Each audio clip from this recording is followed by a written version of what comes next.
Coba bayangkan ini, besok pagi kamu dipanggil HRD, dikasih surat, dan hari itu juga akses email kantormu mati. Kamu pulang, duduk di depan laptop, dan baru sadar kalau sisa saldo di rekeningmu cuma cukup buat makan seminggu.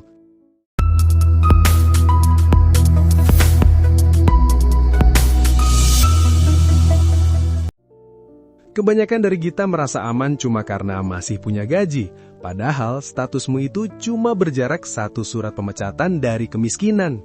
Kalau kamu masih berpikir dana darurat itu nanti aja kalau sisa, selamat, kamu lagi main Russian roulette sama masa depanmu sendiri.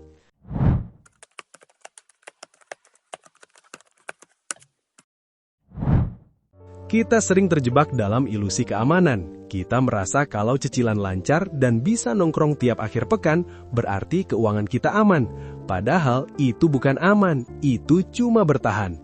Masalah sebenarnya bukan pada berapa besar gajimu, tapi seberapa lama kamu bisa hidup kalau keran gaji itu tiba-tiba ditutup. Kita ilustrasikan begini. Hidup tanpa dana darurat itu kayak nyetir mobil di jalan tol dengan kecepatan 100 km per jam tapi nggak punya rem. Selama jalanan lurus, kamu merasa hebat, tapi begitu ada tikungan tajam atau mobil di depan rem mendadak, yaitu musibah, sakit, atau PHK, kamu bakal hancur berkeping-keping. Sialnya, banyak dari kita yang lebih milih modifikasi audio alias gaya hidup daripada benerin rem alias dana darurat.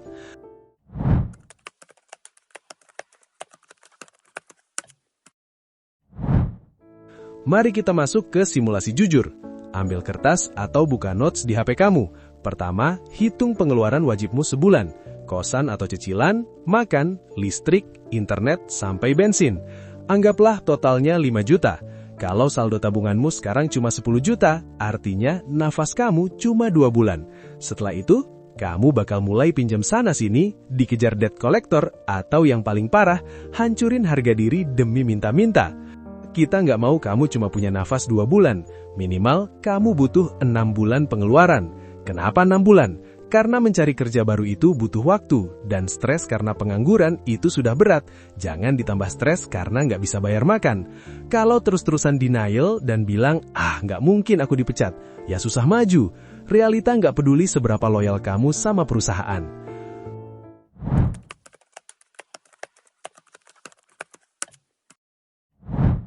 Aku mengerti, menyisihkan uang di tengah harga barang yang naik itu capek, tapi ayo kita benahin satu-satu. Langkah praktisnya, jangan tunggu sisa. Dana darurat itu bukan sisa belanja, tapi biaya asuransi buat ketenangan pikiranmu. Begitu gaji masuk, potong 10-20% langsung ke rekening terpisah yang nggak ada ATM-nya. Jujur aja, lebih baik kamu terlihat pelit sekarang karena nggak ikut tren nongkrong, daripada kamu terlihat kasihan nanti karena harus jual barang-barang berhargamu demi bayar kontrakan. Gunakan bahasa reflektif ke diri sendiri. Aku menabung bukan karena aku pelit, tapi karena aku sayang sama diriku di masa depan. Ini solusi praktis, bukan bualan motivasi. Kalau nggak dimulai sekarang, ya kapan lagi?